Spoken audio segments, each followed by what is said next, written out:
Bom dia mais uma vez, queridos. Graça e paz do nosso Senhor Jesus Cristo. Está muito frio? Muito frio, né? Vamos então nos aquecer com os ensinos do Evangelho de Jesus.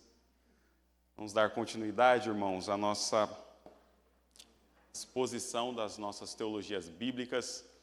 Domingo passado, o reverendo Lucas falou aos irmãos sobre Tito, e Tito constitui ali da última série de cartas pastorais, não é? Juntamente com 1 Timóteo e 2 Timóteo. Hoje estaremos dando continuidade falando sobre Filemon, esta que é a última carta do apóstolo Paulo. Não é a última carta escrita por ele, nós vimos que a última carta escrita pelo apóstolo Paulo é a sua segunda carta para Timóteo, mas é a última carta aí na ordem colocada nas Sagradas Escrituras. Logo após, nós daremos continuidade com Tiago, as cartas Pedrinas, Joaninas e, por fim, o livro da Revelação, o livro de Apocalipse. Estaremos vendo hoje sobre Filemon, queridos, uma das cartas talvez negligenciadas, podemos assim dizer, não é? Filemon entra lá junto assim com Abacuque e Judas, sabe? O livro que ninguém lê na Bíblia. Ninguém faz devocional em Filemon. Você não vê um café com Deus Pai baseado em Filemon, sabe? São as cartas negligenciadas das Escrituras e que a gente pensa, às vezes, que elas não têm ensinos relevantes para nós. Esse é um dos problemas, não é? Quando a gente se concentra propriamente em estudos em livros muito batidos da Bíblia, a gente deixa alguns de lado, não é? Por exemplo, meu irmão, qual foi a última vez que você fez devocional no profeta Sofonias? Pois é, tem um bom tempo. Qual foi a última mensagem que você ouviu pregada na Epístola de Judas, que é a epístola antes de Apocalipse? São os livros esquecidos da Bíblia, não é? Mas hoje nós veremos a importância de Filemon para os nossos dias, alguns ensinos muito práticos, queridos, que Filemon está trazendo. Vamos tocar em algumas questões éticas que o apóstolo Paulo está tratando também com Filemon, que são importantes para nós. E no final você vai ver, meu irmão, quanto essa carta é importante para a nossa vida, mesmo que a gente fazendo uma leitura rápida e superficial dela, a gente não perceba isso. Vamos orar, irmãos? Vamos pedir para que Deus nos abençoe nessa manhã, para que seu Espírito Santo nos dê graça para o entendimento da palavra. Senhor, nós queremos te louvar mais uma vez, ó Deus, te agradecer pela sua graça, pela sua misericórdia, te pedir, Jesus Cristo, que o Senhor nos capacite nessa manhã, que o Senhor nos ajude a entender da tua palavra. Por vezes somos tão limitados, ó Cristo, no entendimento do teu evangelho, mas nós sabemos que é o teu Espírito Santo, Senhor, quem pode nos dar sabedoria para entender, para aprender. Dá-nos essa graça nessa manhã, Jesus, de refletirmos dos ensinos que o Senhor nos deixou há tantos mil anos atrás, mas que ainda são tão relevantes e tão importantes para as nossas vidas. Nos abençoe, Senhor, nessa manhã. É o que nós te pedimos para a honra e glória do teu nome. Amém. Meu irmão, vou pedir para você, abra aí em Filemon. Vá lá em Filemon. Onde fica isso na Bíblia, Samuel? Vem na sequência. A gente viu Tito semana passada. Vem na sequência que você vai achar a carta a Filemon. Se você chegou em Hebreus, volta uma antes, você vai achar a carta a Filemon. Isso aqui é a carta que você lê em 5 minutos, meu irmão. Porque só tem um capítulo, poucos versículos, mas é uma carta extremamente importante para a vida da igreja.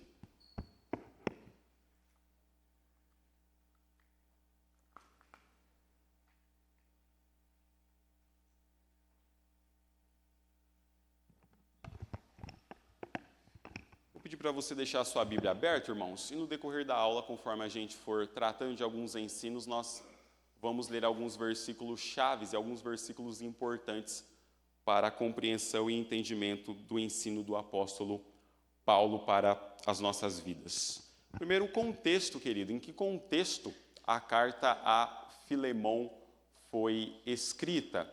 O primeiro deles, nós estamos no Império Romano, no século I. Se transporte para lá. Pense no Império Romano, assim, ó, na ideia do filme do Gladiador, sabe? É dessa época que nós estamos tratando. O apóstolo Paulo está preso em Roma, bem como praticamente nas suas últimas cartas, a carta a Timóteo, a carta a Tito, a carta aos Colossenses, o apóstolo Paulo está sempre preso quando ele escreve essas cartas. Preso ali, Filemão era um cristão da cidade de Colossos, a mesma cidade, queridos, que nós vemos quando Paulo escreve para os Colossenses. Deixa eu te lembrar ou te falar algo que talvez passe despercebido. Filemão é o crente que abriga a igreja de Colossos na sua casa. É um pequeno grupo, assim, em que as igrejas se reuniam em casas mesmo, ali no século I. Então, Filemão é o anfitrião, é um dos que recebem a igreja de Colossos na sua casa. Nós temos a ideia de que quando Paulo envia a carta para a igreja aos Colossenses, ele já envia também essa carta para Filemão. As duas cartas são enviadas juntas, né, com objetivos diferentes. Uma das cartas era para que toda a igreja pudesse ler, para que os ensinos pudessem ser passados para toda a igreja. E nós temos uma carta que acaba sendo mais específica para um trato que Paulo está tendo com Filemão, que é um dos líderes ali da igreja de Colossos, é aquele que abriga a igreja em sua casa. Nós temos um contexto, irmãos, além disso, de uma escravidão romana muito predominante. Nessa época aqui, no século I, nós temos praticamente 1/3 de toda a população romana sendo escrava. Pensa, meu querido, que de cada 3 pessoas que você falasse, uma delas era escravo. Nesta época que o apóstolo Paulo escreve para a igreja de Filemão. Então era um número muito predominante de escravidão que se tinha naquela região, naquele período, um número muito alto de pessoas que viviam na escravidão. E uma desses escravos era Onésimo, que era escravo de Filemão. Onésimo era escravo de Filemão, justamente para quem o apóstolo Paulo está escrevendo a sua carta. E aqui, queridos, que nós temos o desafio de que Paulo vai tratar algumas questões éticas com Filemão. E aí a história vai nos narrar, e a gente pode ver isso durante a carta, e o verso 18 deixa isso muito claro, que Filemão era um escravo, Onésimo era um escravo fugitivo.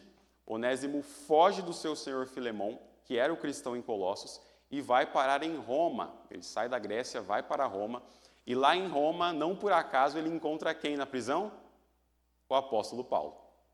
Veja só que, como não há atalhos ou coincidências nos planos divinos, Onésimo foge da escravidão, foge de Filemão, ele vai para Roma e chegar em Roma ele dá de cara simplesmente com o apóstolo Paulo, que vai dizer para Onésimo, você tem que voltar para o seu senhor, você tem que voltar para Filemão, e você vai levar alguns ensinos para ele. O apóstolo Paulo já tinha conhecimento de que Filemão era aquele que recebia a igreja em sua casa, tinha conhecimento de que Filemão era um cristão que amava ao Senhor, mas Paulo agora precisa tratar de algumas questões éticas, principalmente relacionadas à escravidão, e Paulo vai fazer isso, então, a partir da figura de Onésimo. Onésimo lá, então, passando o tempo com o apóstolo Paulo, não deu outra, né, querido? Se converte ao cristianismo.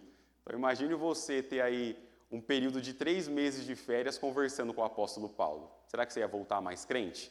Eu acho que sim.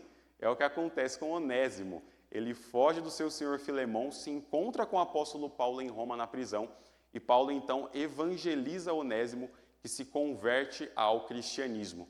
Então este é o contexto que nós temos da escrita dessa carta. E Paulo agora vai dizer para Onésimo, eu sei que você fugiu do seu senhor, mas agora você vai ter que voltar lá para Filemão, levar uma carta para ele, alguns ensinos próprios para Filemão.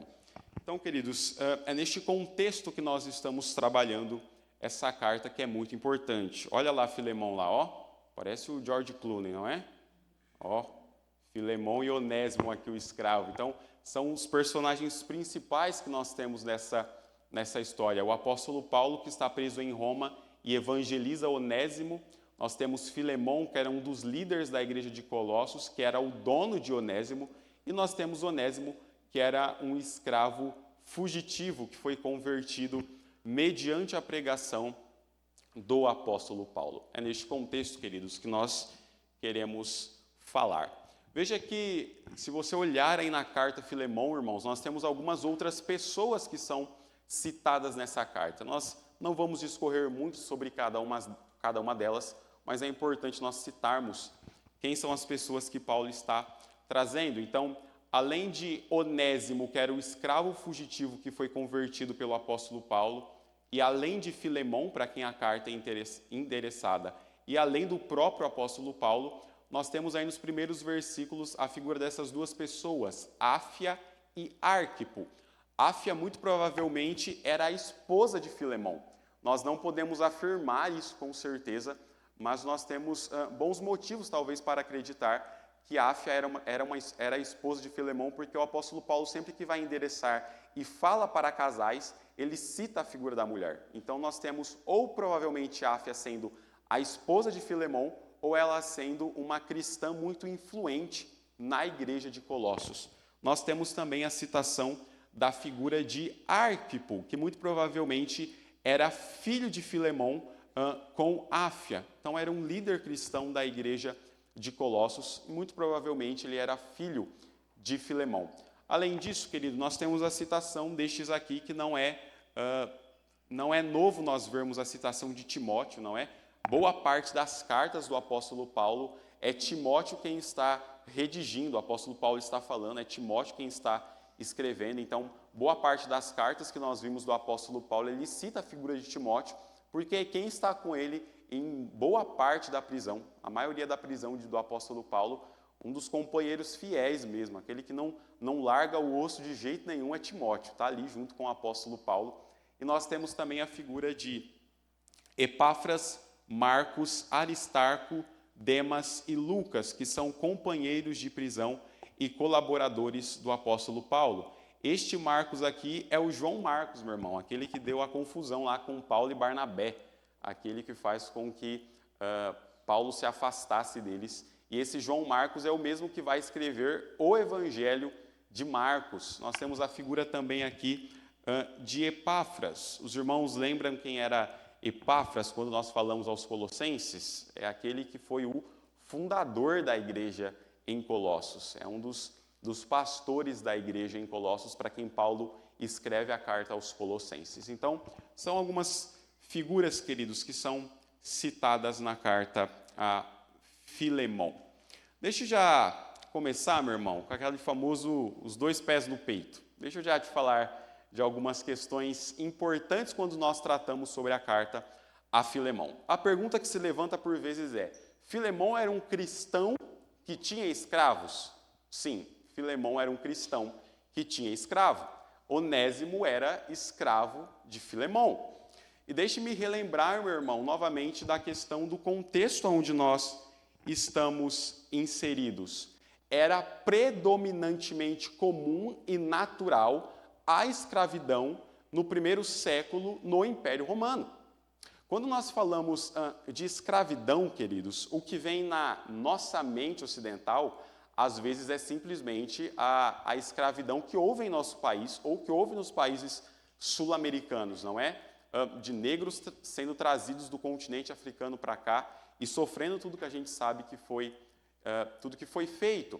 Mas veja que a escravidão é tão antiga quanto a própria humanidade. O Império Romano tinha um contexto de escravidão muito forte.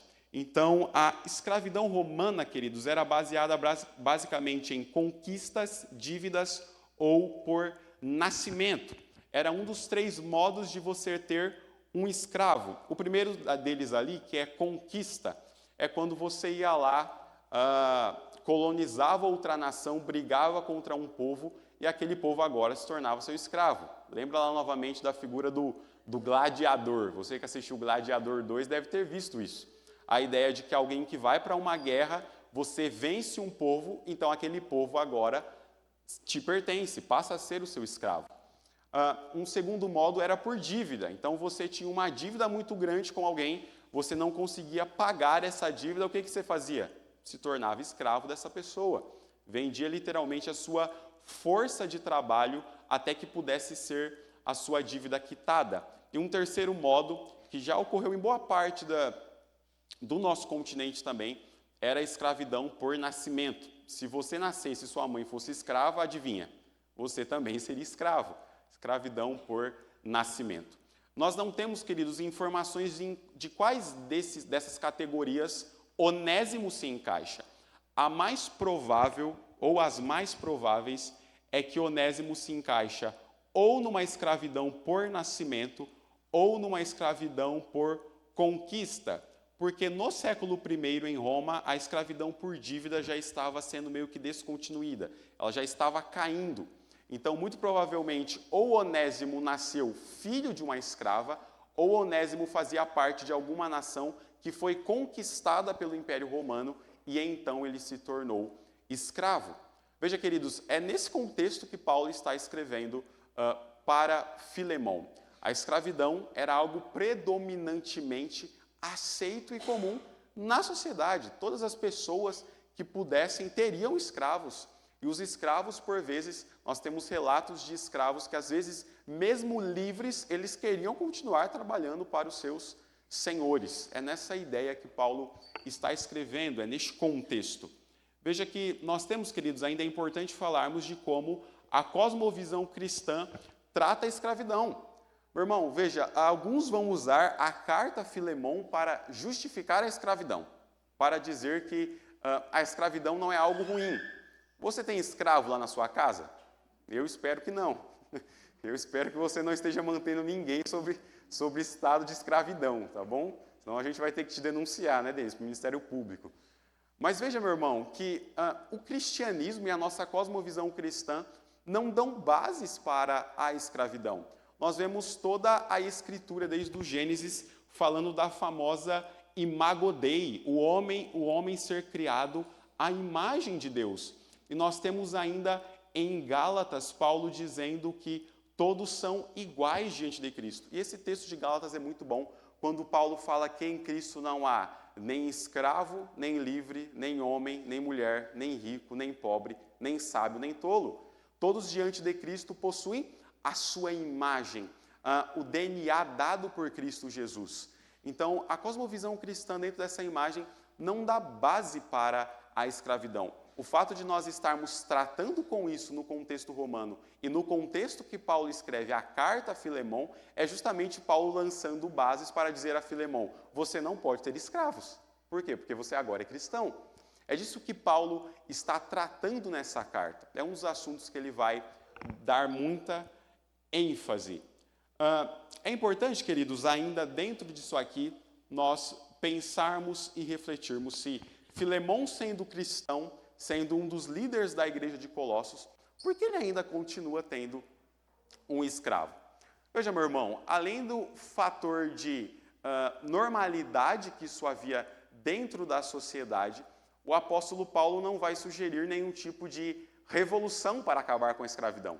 Não é esse o método que o apóstolo Paulo vai trazer para que Filemão então entenda que Onésimo é um igual perante ele diante de Deus. O apóstolo Paulo vai lançar bases para que essa escravidão seja minada, para que essa escravidão caia por terra. Desde já, meu irmão, deixa eu te fazer refletir e pensar um pouquinho sobre isso. Veja, nós não temos uma ordem clara do apóstolo Paulo na carta a Filemão para que Filemão liberte Onésimo, para que Filemão deixe de ter Onésimo como seu escravo. Mas nós sabemos que a partir do Evangelho de Jesus Cristo, a partir de toda a revelação progressiva que é feita nas Escrituras, o Evangelho não dá base para que a escravidão seja mantida como algo naturalmente aceitável ou como algo bom. Por que o Evangelho, queridos, pode mudar essas relações sociais? Veja, o Evangelho foi uma das marcas que influenciou positivamente o fim da escravidão ao longo da história. E nós veremos isso no decorrer da aula. Mas veja, por que os irmãos acham que o Evangelho pode mudar essas relações sociais? Deixa eu trazer um exemplo que talvez fique mais fácil para os irmãos pensar. Pense na ideia do racismo, que está inteiramente ligada com a ideia da escravidão. Por que o evangelho é suficiente, meu irmão, para acabar com o racismo? Por que o evangelho é suficiente para mudar essas relações sociais? Porque todos são iguais perante Deus. Wagner, responde aí para nós. Deixa eu jogar a bola para o doutor Wagner. Eu acredito que você é contra o racismo. Eu espero que sim. Wagner, responde aí para a gente, cara. Por que você acha que o evangelho é suficiente para mudar essas relações sociais que às vezes nós estamos inseridos? O que você acha? Eu acredito que após a queda, todas as relações sociais foram afetadas. O homem com Deus, o homem com seus semelhantes. E, com isso, a própria imago Dei foi manchada pelo pecado. Considerando esses fatores, a gente só precisa de um motivo que seja a cor da pele, ou nacionalidade, ou qualquer outro, para poder odiar outra pessoa. E, historicamente, isso se deu dessa forma, né? Quando Cristo é revelado, ele demonstra que acabou com essas separações. Ele solucionou o problema principal do racismo, que é o pecado no coração do homem. Quando ele nos traz a revelação da graça de Deus, e ele também não só nos mostra, mas ele também nos transforma, e constrangendo o nosso coração a de fato se assemelhar a ele. E quando nós se assemelhamos a Cristo, nós voltamos àquela imagem original. Nós conseguimos ver de fato o homem como a imagem de Deus. E quando nós o fazemos, nós conseguimos ver todos como os nossos semelhantes e irmãos em Cristo. Muito bem, queridos. Mais alguém quer falar ou todo mundo segue o relator Wagner? Irmãos, veja que é importante a gente pensar nisso, e como o Evangelho de Jesus Cristo tem poder para afetar as relações sociais. Tem poder para fazer isso diante da nossa vista. A gente imagina, por vezes, o Evangelho, queridos, como enclausurado ou principalmente tendo seu foco na mudança da nossa vida espiritualmente e não na mudança da nossa vida por vezes, socialmente. A ideia do que Paulo está fazendo para Filemão, que tinha um escravo que era Onésimo, meu irmão, era isso aqui, a transformação do coração. O Evangelho, meu irmão, pode acabar com o racismo, o Evangelho pode acabar com a injustiça social, o Evangelho pode acabar com a desigualdade, meu irmão, não porque ele se propõe a ser mais um meio moralista, mas é porque ele é a fonte e poder de Deus para mudar os corações. É porque o Evangelho pode transformar a mente e o coração das pessoas. Veja como o apóstolo Paulo está fazendo isso a Filemão, quando ele faz um apelo ao coração de Filemão. Paulo não exige a libertação imediata. Paulo não fala para Filemão, liberte Onésimo, porque o objetivo não é ser mais um meio moralista. O objetivo é que o coração de Filemão seja transformado pela palavra. Veja aí, meu irmão, o verso 8 e o verso 9 do que Paulo está escrevendo a Filemão. Acompanha aí comigo, o verso 8 e o verso de número 9. Olha o que Paulo vai dizer. Pois bem, ainda que eu sinta plena liberdade em Cristo para te ordenar o que convém, prefiro, todavia, solicitar em nome do amor, sendo que sou Paulo o velho, e agora até prisioneiro de Cristo Jesus. Paulo diz para Filemão, eu poderia te solicitar que libertasse Onésimo. Por conta da minha autoridade apostólica, eu poderia dizer para você, não tenha Onésimo mais como escravo. Mas Paulo diz, eu não irei fazer dessa forma. Eu irei apelar ao amor que você recebeu de Cristo Jesus, para que você considere agora Onésimo como seu irmão em Cristo e não veja mais ele como um escravo. Queridos, veja que essa perspectiva que Paulo traz para nós é importante quando nós lidamos com os problemas sociais à nossa volta ou com os problemas da nossa vida. Se o evangelho, meu irmão, não for aplicado ao coração das pessoas, não haverá mudança de vida. Não haverá resultados palpáveis e aceitáveis por nós. Olha como Paulo está fazendo isso, até dizendo que Filemão deveria receber Onésimo como um irmão amado em Cristo Jesus. Veja, queridos, nós tivemos ao longo da história diversos movimentos, e como nós estamos falando da escravidão, vamos focar propriamente nisso. Tivemos ao longo da história diversos movimentos abolicionistas. Tivemos ao longo da história diversos movimentos que lutaram para que leis de desigualdade racial caíssem. Deixa eu te lembrar, meu irmão, até os anos 50, até a década 60, ali mais ou menos nos Estados Unidos, nós tínhamos leis que tinha um banheiro para pessoas negras e um banheiro para pessoas brancas. Nós tínhamos nos parques nos Estados Unidos um bebedouro para pessoas negras e um bebedouro para pessoas brancas. Nós tínhamos isso sendo institucionalizado.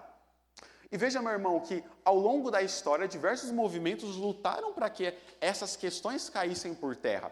E por mais que a luta por isso tenha o seu espaço e a sua importância, meu irmão, nada disso pode mudar o coração humano. Veja, eu quero, queridos, que racistas e nazistas vão para a cadeia. Eu creio que os irmãos também. E eu espero que sim, eu espero que você não diga, não, Samuel, eu não acho que o nazismo é tão ruim assim. Mas veja, meu irmão, que a lei não pode mudar o coração do homem. Deixa eu te fazer pensar em alguma coisa. Você já viu algum preso que foi para a cadeia e depois de sair da cadeia voltou a cometer o mesmo crime? Você já viu isso na televisão? Por que isso ocorre, queridos? Porque o poder da espada e o poder da lei, o apóstolo Paulo vai dizer, pertencem ao Estado. Tem a sua esfera de importância e deve ser aplicado. Você cometeu um crime, você vai pagar pelo que você fez dentro da esfera legal. Mas veja, meu irmão, que a lei não tem poder para mudar o coração do homem. A lei sendo aplicada para punição é bíblico e aceitável. Mas o que pode mudar o coração do homem? O que pode fazer com que o mais vil pecador, ao pagar pelo seu crime, diga, eu não voltarei mais para aquela vida, porque agora eu entendo que aquilo afeta a santidade de Deus? O Evangelho. E veja, meu irmão, que eu não estou falando contra leis antirracismo. Por favor, YouTube, não derrube a nossa live. Não é essa a ideia. O que eu estou te fazendo pensar é que essas coisas têm a sua importância própria, mas o que pode mudar o coração do homem é só o Evangelho do Senhor Jesus. Olha o que Paulo está fazendo com Filemão, não propondo uma revolução. Sabe assim esse símbolo? Já viu esse símbolo? Paulo não está propondo uma revolução, mas o que ele está propondo é que o Evangelho transforme o coração de Filemão. E o Evangelho transformando o seu coração, ele irá olhar para Onésimo e dizer, eu não posso como cristão ter um escravo. Eu não posso como cristão manter alguém sobre um jugo de escravidão que é tão comum na sociedade onde eu estou inserido. Só o Evangelho, irmãos, pode fazer isso. Deixa eu te lembrar, meu irmão, algo prático que por vezes nós esquecemos. As relações da sua vida, os problemas da sua vida, o modo como você educa seus filhos, o modo como você lida com o pecado da sua esposa e do seu cônjuge. Se o Evangelho não for aplicado, meu irmão, aos corações, nada passará como um mero moralismo superficial. Eu posso, meu irmão, por vezes, falar e repetir para o Israel não colocar o dedo na tomada. Mas enquanto ele não entender em seu coração que desobedecer é afrontar a Deus, não passará de um mero exterior tentando obedecer à voz do Pai que fala, não coloca o dedo na tomada.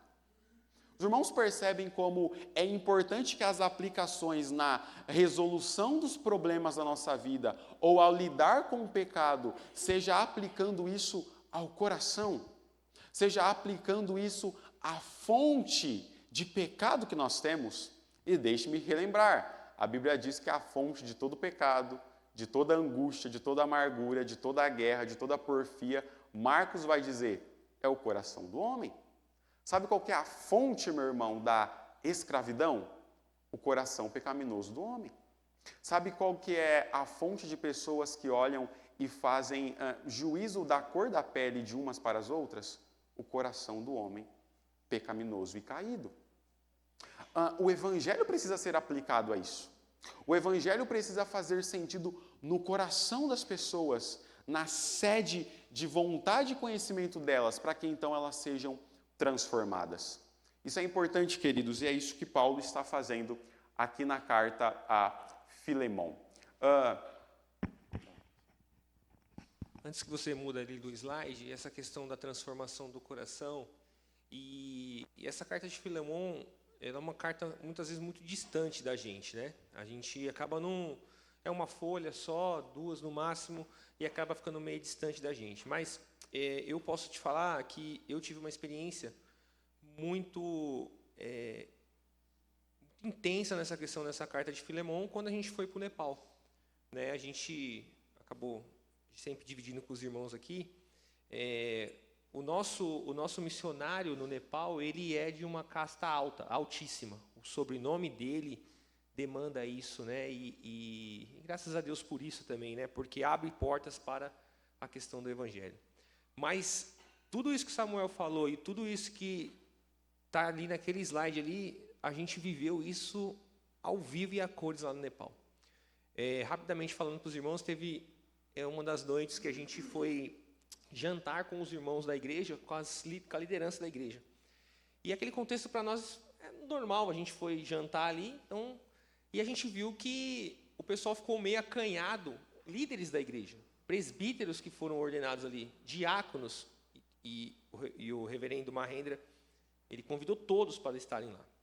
E a gente conversando ali e tal, e o reverendo João Petrecelli nos falou que para aquelas pessoas que estavam ali, presbíteros e diáconos daquela igreja, que estavam ali naquele local com a gente almoçando, aquilo poderia ser um marco na vida deles gigantesco. Porque eles estavam numa região que eles não podem pisar propriamente dita, sem ter a questão do evangelho na vida deles. Eles estavam num restaurante de um dos mais valiosos do Nepal.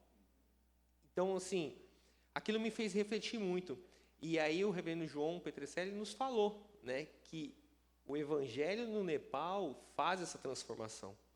Porque faz com que pessoas de casta baixíssima, pessoas que é incrível que outras passem na rua e nem olhem para a cara da pessoa, porque é de uma casta baixa, essas pessoas, quando entram na igreja e se tornam um oficial, ou simplesmente um membro da igreja, faz com que elas convivam com as pessoas de casta mais alta. Então, o evangelho, através da carta de Filemon e o que o Samuel falou aqui, só ele pode fazer isso. Só Cristo pode fazer isso. E a gente viveu essa experiência e tem vivido isso porque isso é muito forte na Ásia.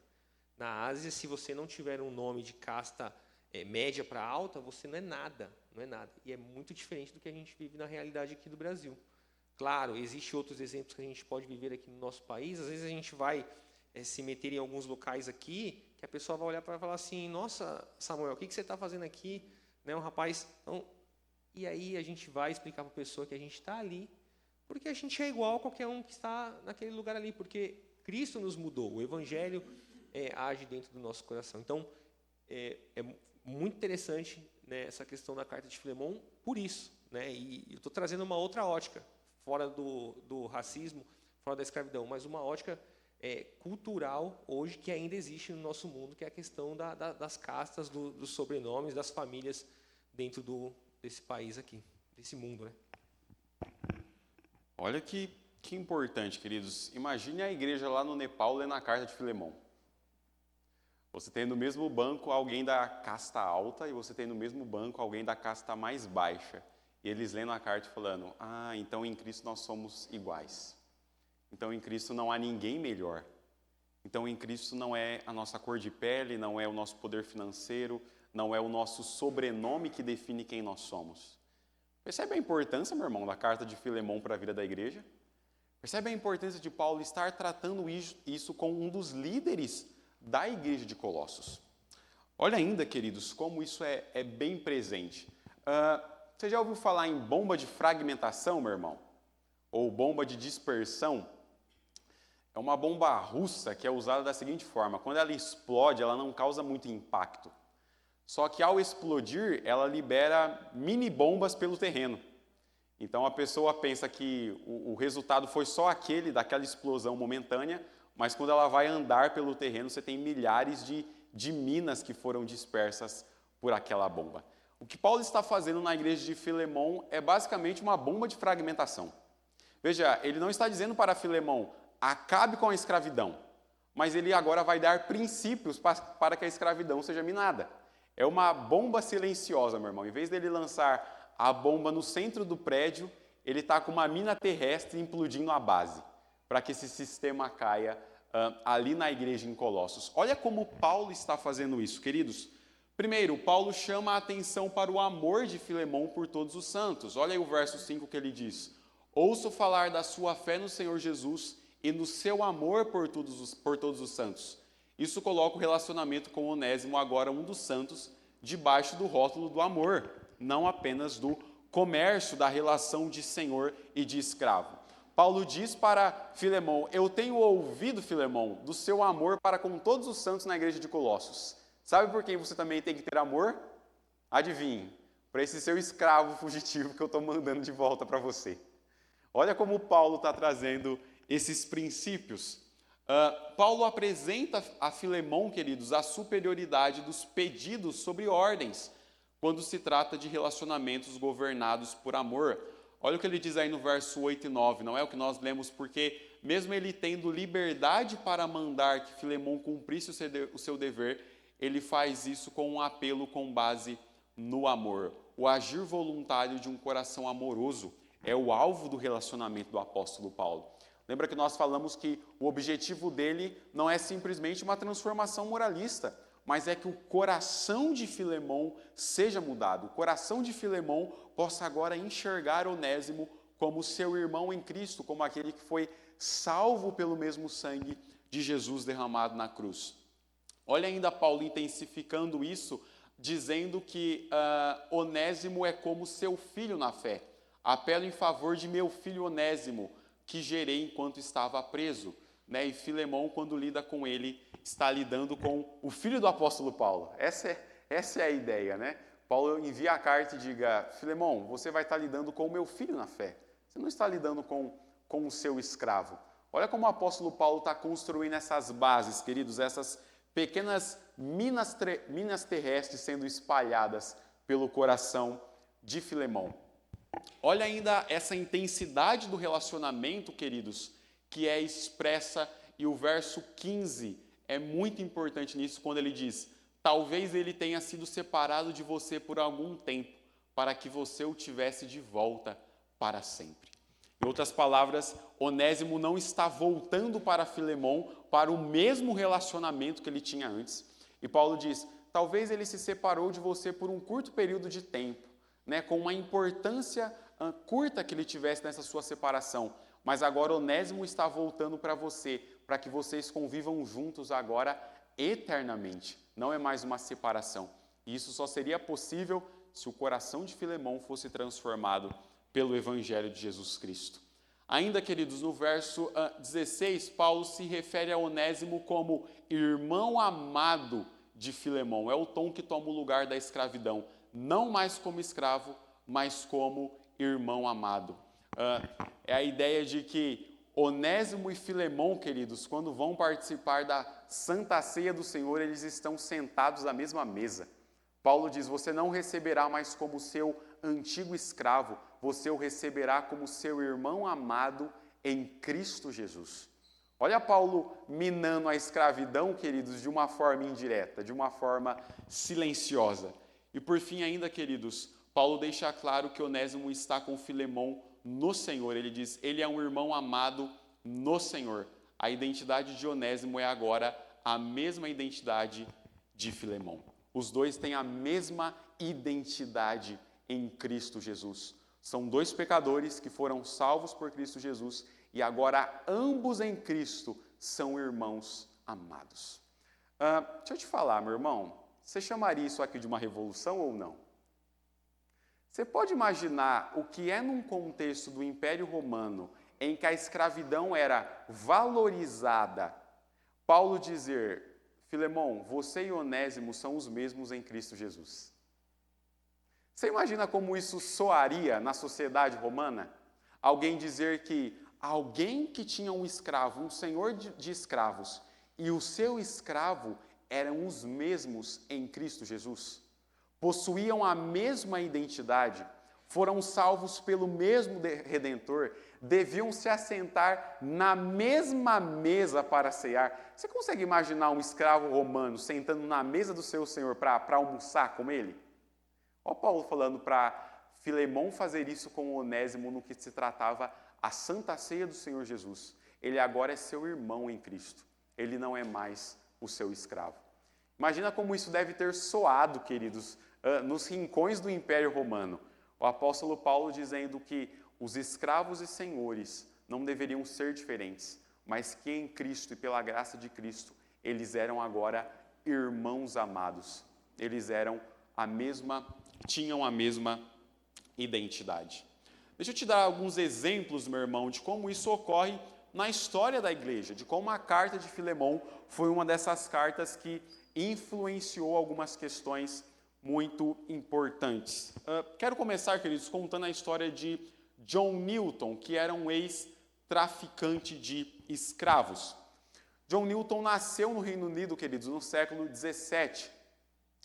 Sua mãe era uma cristã anglicana e sua mãe, infelizmente, veio a falecer quando John Newton tinha 6 anos de idade.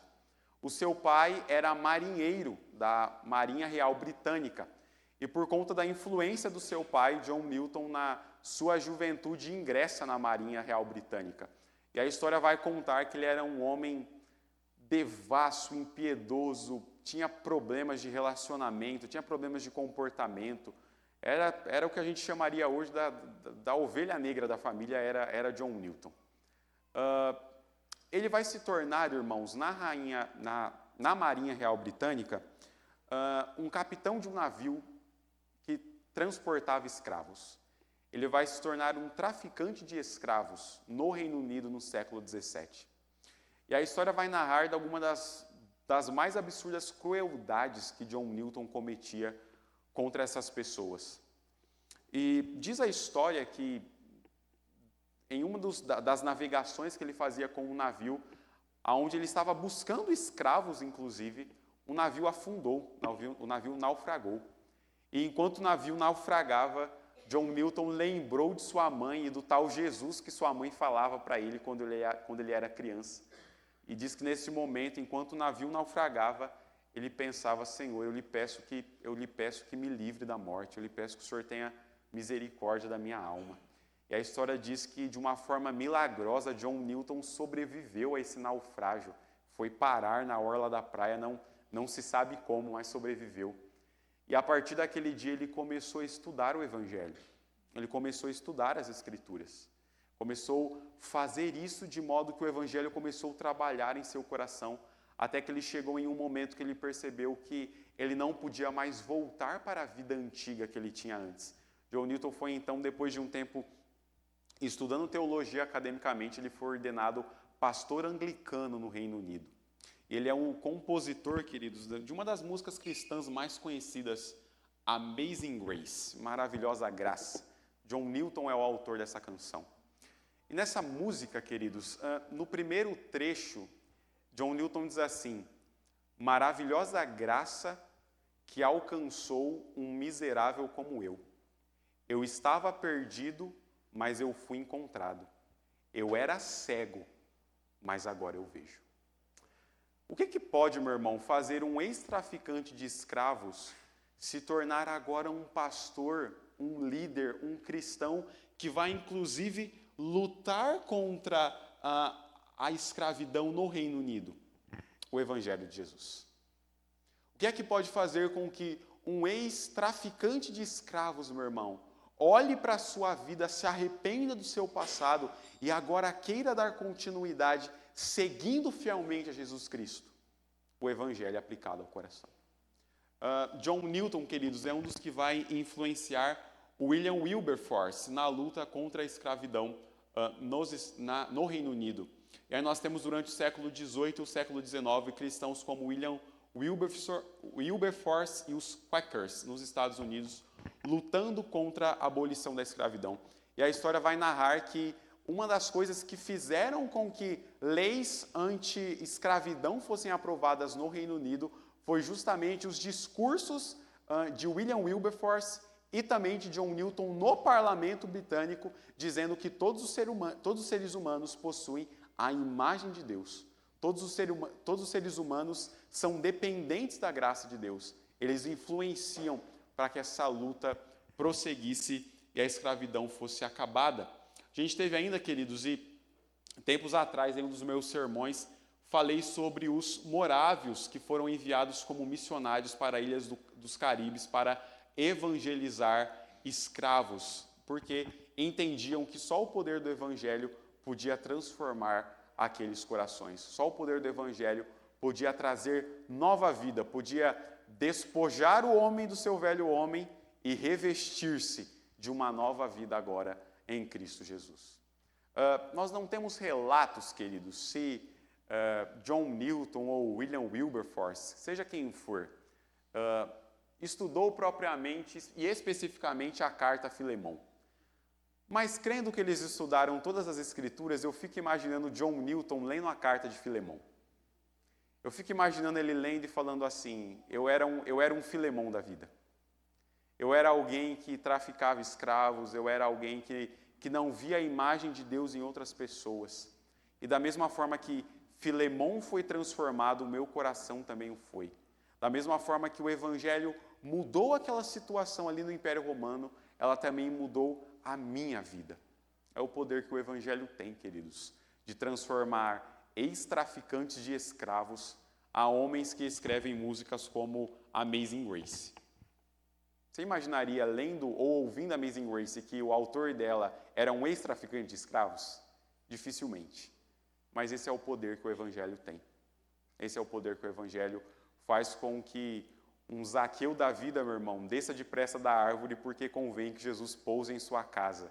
E ele, que era um cobrador de impostos que roubava as pessoas, diz, se tenho roubado de alguém, irei restituir tudo que essa pessoa perdeu 4 vezes mais. O que é que pode fazer isso, meu irmão? O coração. O Evangelho aplicado ao coração.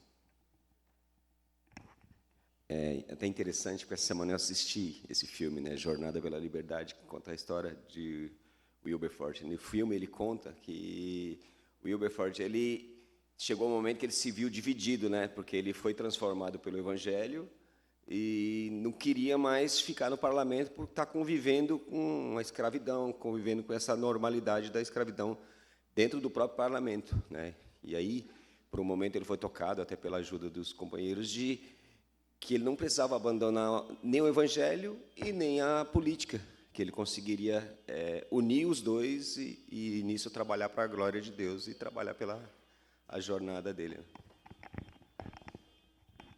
Olha aí, queridos, bons exemplos na história cristã de como o Evangelho tem influenciado aquilo que nós comentamos no começo, a mudança de relações sociais, como o Evangelho trabalha nos corações e tem poder para mudar isso, meu irmão. Tem poder para fazer com que pessoas que nós, por vezes, pensamos que não há mais saída ou solução, é o Evangelho quem pode transformá-las.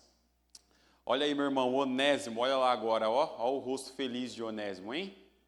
Junto com Filemão, de escravo a irmão na fé. Onésimo agora tem uma nova identidade em Cristo Jesus, meu irmão. Ocorre uma transformação, sua nova identidade transcende a escravidão, passa da escravidão, porque em Cristo agora Onésimo e Filemão são as mesmas pessoas, eles têm as mesmas identidades. Onésimo agora é só escravo do Senhor Jesus, não é mais escravo de Filemão. Meu irmão, deixa eu te trazer para algumas rápidas aplicações para que a gente consiga enxergar mais do que meramente a história de Onésimo e a história de Filemão nesta carta, mais do que simplesmente alguém que está acabando com a escravidão ou lutando contra a escravidão.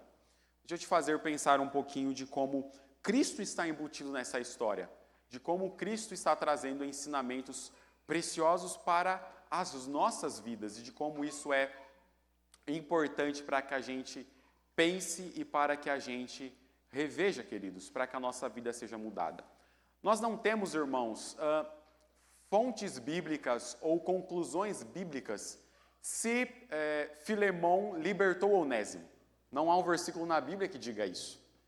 Mas nós temos fontes extra-bíblicas, eu já digo para os irmãos que não são confiáveis justamente porque são extra-bíblicas, mas nós temos algumas tradições orais que foram passadas pelos cristãos do primeiro século, que quando Filemão leu a carta que Paulo mandou para ele, ele disse: Onésimo nunca mais será meu escravo. Nós temos essa tradição oral que é passada desde o primeiro século até hoje. Lembre-se, nós não temos isso descrito na Bíblia, mas nós temos uma fonte extra-bíblica que diz que Filemão libertou Onésimo. Inclusive, Filemão é tido como um dos bispos da igreja de Colossos e foi, inclusive, considerado como um dos mártires. E essa carta de Filemão, queridos, se tornou uma carta circular que foi sendo passada para outros cristãos que leram o que Paulo estava falando sobre a escravidão e eles agora, convencidos pelo evangelho no seu coração, falaram: a gente nunca mais terá escravos. Esses homens serão livres porque em Cristo todos nós temos a imago Dei, a mesma imagem. Embora ainda corrompida pelo pecado, todos nós recebemos a imagem de Cristo Jesus. Mas deixa eu te fazer enxergar, meu irmão, como Cristo está embutido na história de Filemão e te fazer enxergar nessa história, fazer você se enxergar na história de Filemão. Veja, meu irmão, que Onésimo é a representação de uma humanidade perdida. Onésimo era um escravo fugitivo, era um escravo que não tinha qualquer plena liberdade, era alguém que, muito provavelmente, alguns historiadores vão colocar que antes dele fugir de Filemão, ele roubou Filemão, por isso que Paulo vai citar no verso 18 aí da carta, que diz que se Onésimo tivesse roubado qualquer coisa, o apóstolo Paulo iria pagar em dobro aquilo que Onésimo roubou. Onésimo, meu irmão, é a representação dessa humanidade caída e perdida. E da mesma forma, meu irmão, nós éramos escravos do pecado, nós éramos fugitivos de Deus, nós éramos errantes por esse mundo. Como era a sua vida, meu irmão, antes de Jesus te alcançar? Você lembra? Você lembra como era seu coração, como eram as relações com as pessoas, como era a sua mente, o seu falar, o seu proceder antes de Cristo te alcançar? Você era como Onésimo, meu irmão, escravo do pecado, fugitivo de Deus. Você não tinha qualquer chance de ter plena liberdade espiritual, a menos que Cristo, por misericórdia, lhe concedesse. Olha como Onésimo, queridos, é a nossa representação quando nós olhamos para essa história. Que da mesma forma que ele não tinha liberdade, da mesma forma que ele não tinha esperança, nós também não tínhamos. Nós também não tínhamos qualquer chance de ir a Deus se Cristo, como nosso mediador, não intercedesse por nós. Onésimo, meu irmão, é essa representação de que, assim como ele não poderia por si mesmo mudar o seu status de escravo, nós também não poderíamos nos libertar do pecado pela nossa própria força. Nós não poderíamos, meus irmãos, vencer a escravidão do pecado em nossos corações. Você já viu aquela figura de um escravo preso numa bola de chumbo? A bola de chumbo, meu irmão, era o pecado que te dominava, que estava preso não no seu calcanhar, mas estava preso no seu coração. E não havia chance de libertação. Olha como Onésimo é essa representação de quem nós somos, de quem nós éramos, melhor dizendo, antes de Cristo nos achar. E veja, meus irmãos, como Cristo está sendo manifestado nessa carta. Paulo é aquele que está intercedendo em favor de Onésimo, pedindo a Filemão que não considere ele mais como escravo, mas que considere ele como irmão em Cristo, porque ambos agora possuem a mesma identidade. Não é isso que Jesus fez por nós? Jesus não é aquele que intermediou a nossa situação diante de Deus? Não é aquele que se apresentou diante de Deus Pai e levou sobre si o pecado e o jugo que era nosso? E sobre si, queridos, pelos seus méritos, agora nós temos vida e liberdade. Cristo é o nosso mediador, meus irmãos, diante do Pai, intercedendo por nós, garantindo a nossa reconciliação diante de Deus. Da mesma forma que Onésimo não tinha condições de pagar a sua dívida com Filemon, nós também não tínhamos condições de pagar a nossa dívida diante de Deus Pai, mas Jesus Cristo levou a nossa dívida. Jesus Cristo intercedeu por nós, se colocou como mediador, meus irmãos, da nossa situação de escravidão, da nossa situação de falta de liberdade espiritual que nós tínhamos. Queridos, deixe eu te fazer pensar sobre algo. Nós temos Santa Ceia hoje, se não estou enganado, é isso? Primeiro domingo do mês. Temos Santa Ceia hoje. Paulo vai escrever aos Coríntios dizendo que a Santa Ceia é para nós nos lembrarmos do que Cristo fez por nós. Paulo diz isso. Todas as vezes que comerdes e beberdes, comei em memória de mim. Não sei se você já viu, meu irmão, no cálice que a nossa igreja distribui está escrito em memória de mim, em cima do cálice. Todas as vezes que nós pegamos o pão, queridos, ou todas as vezes que nós pegamos o cálice, é um símbolo e uma representação de trazermos à memória e trazermos à nossa lembrança aquilo que Jesus fez por nós na cruz do Calvário. Trazermos à nossa memória, irmãos, o sofrimento ao qual nós estávamos inseridos e a situação de escravidão e de falta de liberdade que nós tínhamos.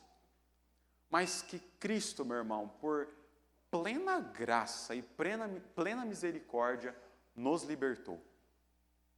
Meu irmão, eu espero que nessa noite, quando você pegar o cálice, você se lembre dessa história aqui, ó. Você se lembre dessa história. Você se lembre que você era um Onésimo perdido e preso pela escravidão do pecado. Você se lembre, meu irmão, que não havia solução para a sua vida se Cristo não tivesse exercido misericórdia com você. Que quando você ler em cima do cálice, em memória de mim, você se lembre, meu irmão, que o único fato de você não estar agora condenado e queimando no inferno é porque Cristo teve misericórdia da sua alma. É porque Cristo exerceu graça sobre a nossa vida. Irmãos, isso parece por vezes ser algo tão clichê de falar, de que nós devemos nos relembrar aquilo que Cristo fez por nós. Mas, meu irmão, isso é tão mais profundo do que a gente imagina. É tão mais intenso do que a nossa alma consegue, por vezes, lembrar ou relembrar, meu irmão, de que não havia solução para a nossa vida, de que não havia esperança, mas Jesus levou o nosso fardo sobre si, e da mesma forma, meu irmão, que Onésimo não tinha condições de pagar a sua dívida, Cristo levou a nossa dívida sobre si. Meu irmão, quando você pegar no cálice, quando você pegar no pão, lembre-se do que Cristo fez por você. Lembre-se da situação de miserabilidade espiritual que você se encontrava. E que Cristo, porque Ele quis, e é só porque Ele quis, Ele exerceu graça e misericórdia para com a sua vida. E agora, queridos, a nossa missão, a minha e a sua missão, é encontrar outros Onésimos. É encontrar outras pessoas que ainda estão presas por esse jugo do pecado. E é falar para elas, olha, eu estava na mesma situação de miserabilidade espiritual que você se encontra. Mas um tal de Jesus intercedeu pela minha vida. Um tal de Jesus intercedeu pela minha alma. E da mesma forma que eu fui liberto, existe um evangelho que pode libertar o seu coração. Charles Spurgeon, se eu não estiver enganado, vai dizer que o evangelismo é um mendigo falando a outro mendigo aonde encontrar pão. Você encontrou o pão, irmãos. Você encontrou o pão da vida. Fale para os outros aonde encontrar esse pão. Conte para o seu colega de trabalho, para a sua família, para os seus filhos, para os seus amigos, a situação espiritual que você estava antes de Cristo. Mas que da mesma forma que houve esperança para você, há esperança para essa humanidade caída, queridos, se o evangelho for aplicado aos corações.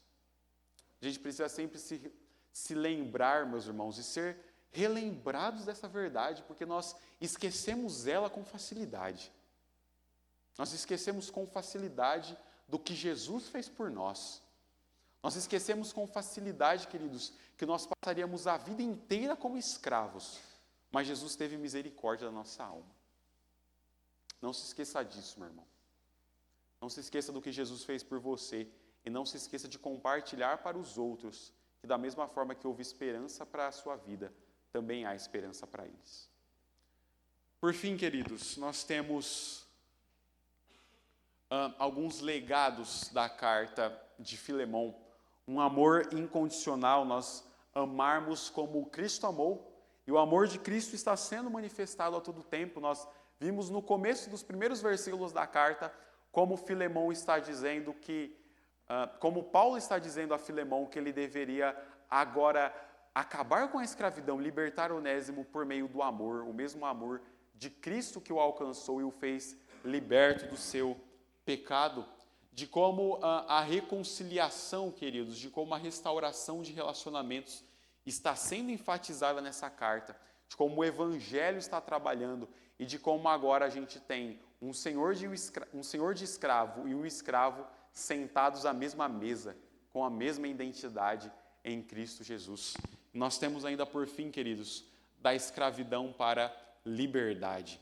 Filemão agora libertando Onésimo e Onésimo sendo livre dessa escravidão, da mesma forma que Cristo nos libertou da escravidão que nós estávamos inseridos. Quero só destacar, meus irmãos, talvez um dos versículos que mais me chama a atenção nessa carta. Acompanhe comigo aí em Filemão, irmãos, o verso de número 15.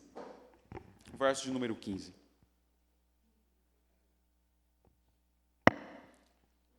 Vou pedir para a Roseli ler aqui para nós, o verso 15 de Filemão.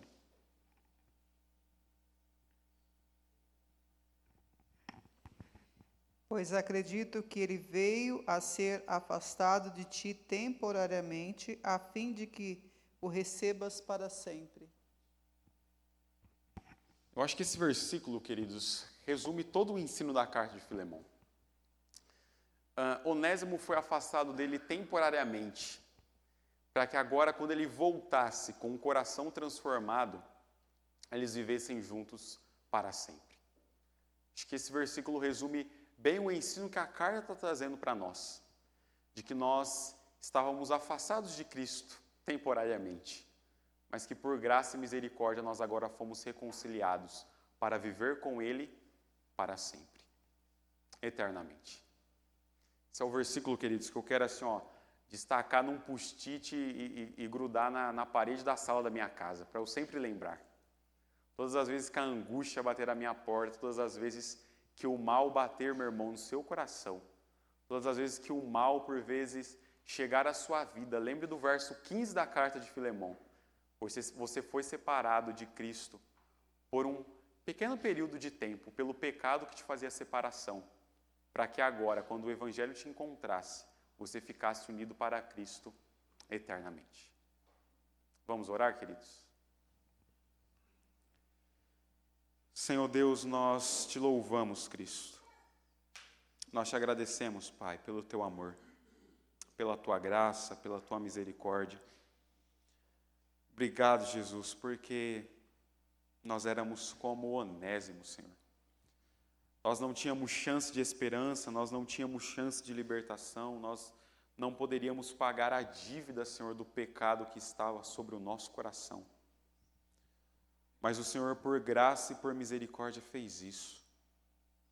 O Senhor, da mesma forma que o apóstolo Paulo intercedeu por nós, Senhor, diante de Deus Pai.